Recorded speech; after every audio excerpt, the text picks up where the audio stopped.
18 अक्टूबर 2020। Dana सड़क के कोने पर स्थित हाथी दांत जैसी रंग की कॉलोनियल इमारत को देख रही थी। यह संरचना एक शताब्दी से अधिक पुरानी होनी चाहिए और अंधेरे भूरे लकड़ी का फर्श शायद नवीनतम जोड़ है, जिसमें उसके माता पिता द्वारा सेवानिवृत्ति से लौटने पर आदेशित और पुनर्निर्मित निर्मित फर्नीचर शामिल है। उसे केवल इतना पता था कि यह स्थान कभी एक विशाल खेत के रूप में फैला हुआ था, इतना बड़ा कि उसकी दादी घूमने के लिए घोड़े की सवारी किया करती थीं, हाथ में बंदूक लिए। इलाके के विकसित होने से पहले एक नदी बहती थी जो एक रेलवे स्टेशन को इतना करीब ले आई थी कि उसका घर जीवंत जीवन से भरे शहर के केंद्र में बदल गया। उसका परिवार मोन लोगों का था जो यहाँ मिग्रेट हुए थे और सब कुछ खरों से बनाया था। इस स्थान पर उसकी दादी का उपनाम भी आगे लिखा हुआ था। यह केवल डेना की 5वीं यात्रा थी। सिंगापुर में जन्मी और पली बढ़ी, उसने पहली बार 8 वर्ष की उम्र में अपनी दादी का दौरा किया, फिर 15 वर्ष की उम्र में सोंगक्रान परिवार सम्मेलन के दौरान, और 25 वर्ष की उम्र में उसने अपनी दादी की अंत्येष्टि में भाग लिया। पिछले वर्ष उसने अपने माता पिता की अंत्येष्टि का प्रबंध किया। इस बार वह लौटी क्योंकि उसका पहला पोता जल्द ही जन्म लेने वाला था। घर के पास मत स्मोक करो।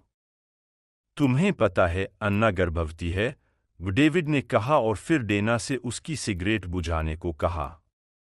यह डेविड का पहला बच्चा था, इसलिए उसने अपनी पत्नी का अतिरिक्त ख्याल रखा और सिंगापुर के व्यापार के बजाय नकद और इस घर की विरासत स्वीकार की।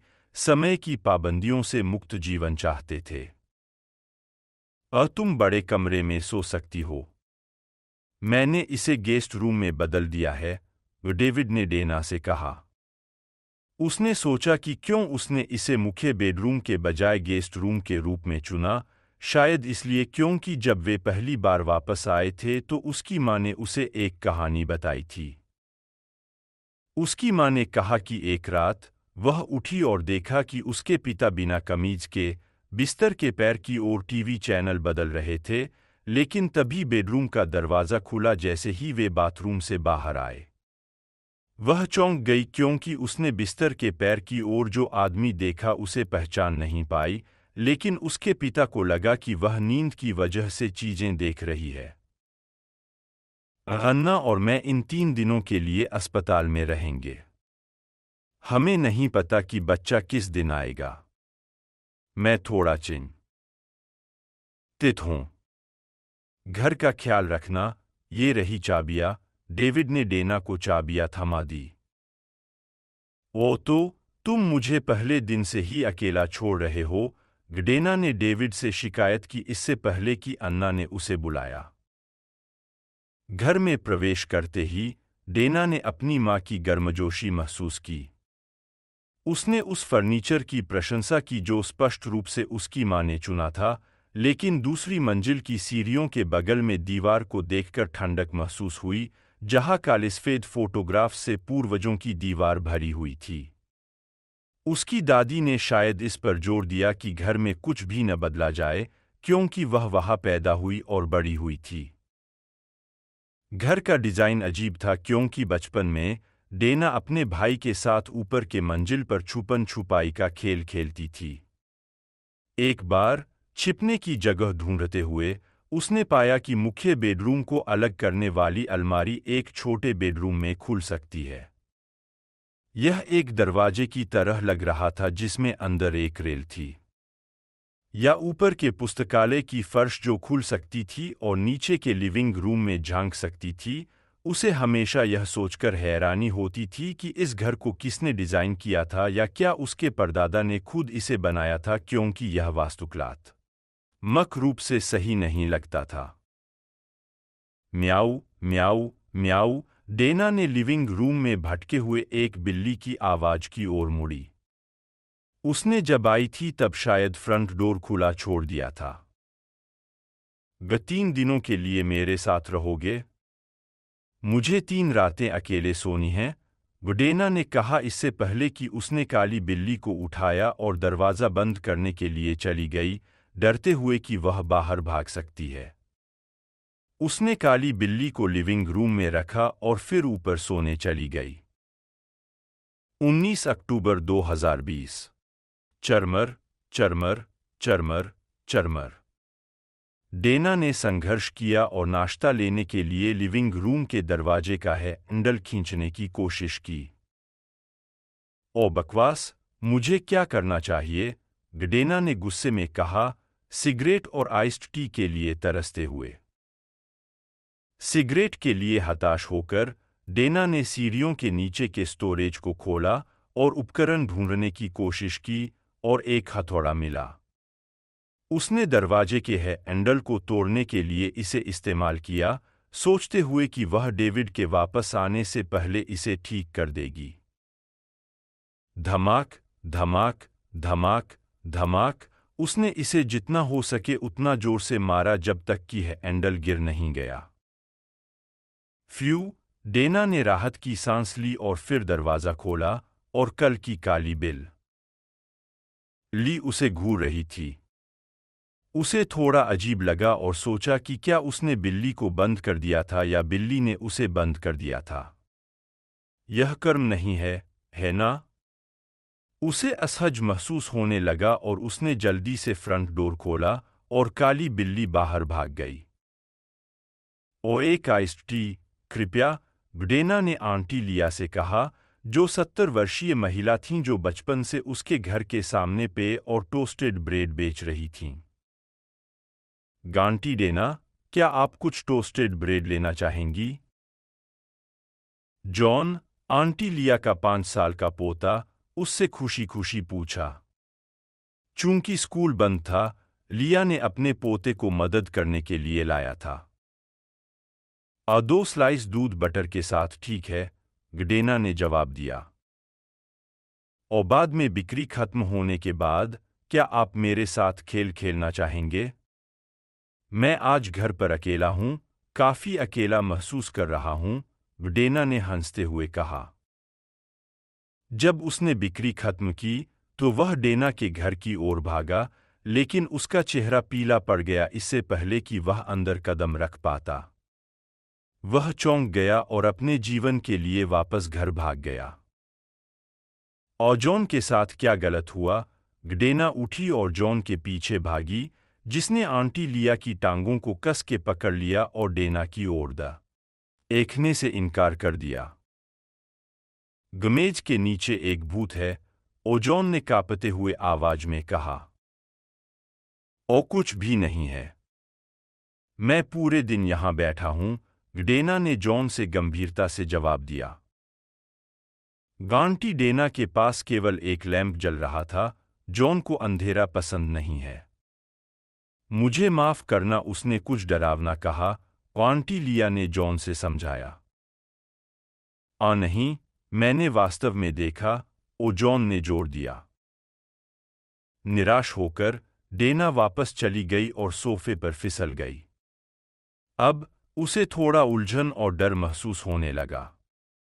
उसने अपने फोन को उठाया और एक ऐप के माध्यम से स्वाइप किया ताकि किसी को ढूंढ सके जिसके साथ वह अपनी अकेलापन दूर कर सके, क्योंकि वह वहां किसी को नहीं जानती थी। उसने एक महिला के साथ बातचीत शुरू की और उन्होंने शहर में शराब पीने का फैसला किया और फिर उसके घर लौट आई। उन्होंने मुख्य बेडरूम में सेक्स किया और सो गए। 20 अक्टूबर 2020। टप टप टप टप कुछ खिड़की को हिट करने की आवाजें डेना को जगा दिया। उसने अपनी आंखें खोली और डरावनी दृष्टि देखी कि लोग डरे हुए चेहरे के साथ खिड़की के आसपास खड़े थे, अपने हाथों से कांच तोड़ने की कोशिश कर रहे थे। उसका मन लगभग टूट गया और फिर डेना अचानक जाग उठी। उसका तकिया भीगा हुआ था, हालांकि एयर कंडीशन चल रहा था। यह सिर्फ एक सपना था, डेना ने खुद से कहा। फिर उसने अपने पैरों पर बर्फ की तरह ठंडे हाथ की पकड़ महसूस की, जैसे किसी का ठंडा हाथ उसके पैरों को पकड़ रहा हो। उसने अपना सिर उठाया और अंधेरे कमरे में अपने पैरों की ओर देखा और वहां लंबे बालों वाली एक युवती को बैठे हुए देखा जो बार बार कुछ बुदबुदा रही थी। हम कब साथ होंगे? उस महिला की आवाज ने बिस्तर के पैर की ओर से दोहराया। कुछ गलत है, ओलिविया? डेना ने जोर से पूछा, अपने सपने से परेशान होकर। उसे लगा कि इतनी देर रात में वह किसी मुद्दे का सामना नहीं कर सकती। क्या तुमने मुझे बुलाया? ओलिविया ने डेना से पूछा, उसके बगल में से। डेना चौंक गई और बिस्तर से कूदकर लाइट ऑन करने के लिए गई। कमरे में रोशनी होने के बाद डेना के दिमाग में कुछ और नहीं आया। उसने सोचा कि वह अस्पताल में डेविड को ढूंढने जाए। डेना ने ओलिविया से जल्दी तैयार होने को कहा और कहा कि वह उसे अस्पताल जाते समय उसके घर छोड़ देगी। कहा, मैं कार में समझाऊंगी। ओलिविया जल्दी से सीढ़ियों से नीचे उतरी डेना के साथ, लेकिन सीढ़ियों के पास छत से लटकी हुई एक महिला की चीख पुकार से चौंक गई, डेना की चीख के साथ मिलकर। वे दोनों तत्काल कार में घुसे बिना फ्रंट डोर बंद किए क्योंकि समय की जल्दी थी। वह चीज क्या थी? ओलिविया ने डेना से चिल्लाया। ये मुझे नहीं पता, डेना ने एक्सीलरेटर दबाते हुए चिल्लाया। डेना ने ओलिविया को छोड़ने का फैसला नहीं किया क्योंकि उसे डेविड से जवाब चाहिए थे और अभी ओलिविया को शायद यह नहीं पता होगा कि वह घर कैसे पहुंचे। उन्होंने जो देखा उससे चौंक जाने के बाद वे कार पार्क करके सीधे अस्पताल काउंटर की ओर भागे। अन्ना लुइस, वह किस कमरे में आराम कर रही है? मैं एक रिश्तेदार हूं, डेना ने नर्स से जल्दी में पूछा। मरीज पहले ही प्रसव कक्ष में चली गई है, लेकिन 704 कमरे में आराम कर रही थीं। बस सीधे जाए और दाहिने हाथ की लिफ्ट ले ले, नर्स ने कहा, लिफ्ट की ओर इशारा करते हुए। चलो, ओलिविया, डेना ने अपने होश संभालने की कोशिश की, जो कांप रहे थे। नहीं, मैं यहां इंतजार करूंगी। जल्दी ही दिन निकल जाएगा और मैं खुद से ट्रेन से घर जाऊंगी, ओलिविया ने डेना से जवाब दिया, फिर लॉबी में एक पास की कॉफी वेंडिंग मशीन की ओर चली गई। डेना ने उतनी ही तेजी से दौड़ना शुरू किया जितनी तेजी से वह कर सकती थी जब तक कि उसने डेविड को नहीं टकराया, जो एक चुपके स्मोक के लिए नीचे आ रहा था। अरे, तुम यहां क्या कर रहे हो? अपनी भतीजी को देखने आए हो? तुम्हें कैसे पता चला कि वह जन्म लेने वाली है? मैंने तुम्हें अभी तक कोई संदेश भी नहीं भेजा, डेविड ने डेना से पूछा, उसे यहां देखकर थोड़ा हैरान होकर। ये हमारे घर में क्या हो रहा है? क्या तुम्हें पता है कि मैं आज घर में फंस गई थी जब तक कि मैंने हैंडल तोड़ने के लिए हथौड़ा इस्तेमाल नहीं किया। फिर जॉन, आंटी लिया का भतीजा, मेज के नीचे एक भूत देखा। मैंने खिड़की के आसपास लोगों का सपना देखा। बिस्तर के पैर पर एक महिला बैठी थी जो मुझसे जुड़ने के लिए कह रही थी, और सबसे भारी बात यह थी कि मैंने सीढ़ियों से एक महिला की चीख सुनी। तुमने मुझे उस घर में अकेला कैसे छोड़ दिया जब वहां इतनी सारी पागल चीजें हो रही थीं? वहां क्या हो रहा है? डेना ने डेविड से अपने डरे हुए शब्दों में पूछा। ये मुझे नहीं पता। मुझे केवल पता है कि जब हम वहां चले गए थे तो अन्ना को भी वैसे ही सपने आए थे। उसे असहज महसूस हुआ, इसलिए हम छोटे बेडरूम में चले गए। लेकिन मैंने कभी भी तुम्हारे वर्णन की गई कोई भी चीज का सामना नहीं किया, डेविड ने जवाब दिया। डेना गुस्से में थी जब उसने सुना कि डेविड ने उससे पहले क्या छुपाया था। उसने सोचा कि उसने क्या गलत किया था कि उसे इन सभी अजीब घटनाओं का सामना करना पड़ा। उसे संदेह हुआ कि क्या उसने यह सब शराब पीने के बाद कल्पना की होगी। जबकि डेविड और डेना धूम्रपान कर रहे थे, अपनी भ्रमित नसों को शांत करने की कोशिश करते हुए, एक युवा भिक्षु अस्पताल के सामने से गुजरा। डेना और डेविड ने उसे पारंपरिक थाई इशारे से सम्मान दिया। अचानक भिक्षु उनके सामने रुक गया। आप जो अनुभव कर रहे हैं वह इसलिए है क्योंकि आपने उस बिल्ली को बंद कर दिया और फिर लोगों को अपने घर में बिना पूछे आमंत्रित किया, शराब पीने के अलावा एक महिला के साथ व्यभिचार भी किया। मोन लोग बहुत अनुष्ठानिक होते हैं। क्या तुम्हें नहीं पता कि तुम्हारा घर तुम्हारे पूर्वजों की आत्माओं का आश्रय है? वरना कैसे एक विस्थापित मोन परिवार इस हद तक समृद्ध हो सकता है? भिक्षु ने डेना से शांत आवाज में कहा। ये आत्माओं की मेजबानी, इसका क्या मतलब है?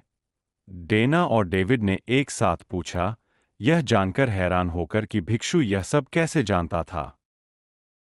इस सीढ़ियों के नीचे देखो, वहां एक लकड़ी का स्तंभ है जिस पर तेल लगा हुआ है। यह तुम्हारे परिवार की पीढ़ी के जीवन का समर्थन करता है। यदि व्यक्ति अच्छा व्यवहार करता है तो समर्थन जारी रहता है, भिक्षु ने समझाया इससे पहले कि वह धुंध में गायब हो गया। फिर डेविड का फोन बजा।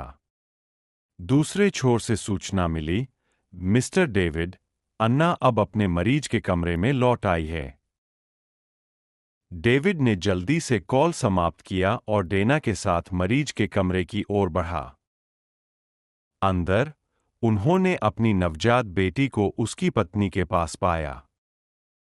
लिंडा। मैंने उसका नाम लिंदा रखा, अन्ना ने डेविड को कमजोरी से फुसफुसाया इससे पहले कि वह चली गई। डेविड ने अपनी बेटी को पकड़ा, डॉक्टरों और नर्सों को मदद के लिए चिल्लाया, लेकिन यह बहुत देर हो चुकी थी। अन्ना ने प्रसव के दौरान बहुत अधिक रक्त खो दिया था और समय पर पर्याप्त रक्त प्रदान नहीं किया गया था। 21 अक्टूबर 2020। पहली रात की अंत्येष्टि के बाद डेविड और डेना ने चर्चा की कि वे लिंदा की देखभाल कैसे करेंगे। डेविड इसे अकेले करने के लिए तैयार नहीं था। डेना ने अपनी भतीजी की देखभाल करने की पेशकश की क्योंकि वह ऑनलाइन काम करती थी, लेकिन उसने जोर दिया कि डेविड सीढ़ियों के नीचे पाए गए तेलस्मियर्ड लकड़ी के स्तंभ और सभी पूर्वजों के चित्रों को घर से बाहर निकाल दें या वह कभी वहां कदम नहीं रखेगी। डेविड ने उसकी शर्तों को स्वीकार किया क्योंकि उसे यकीन नहीं था कि वह अपनी बेटी की अकेले देखभाल कैसे करेगा। 11 नवंबर 2020। डेना ने रात के खाने की तैयारी करते समय अपने टैबलेट को काउंटर पर रखा, लेकिन फिर बेबी मॉनिटर के माध्यम से लिंदा को जागते हुए सुना।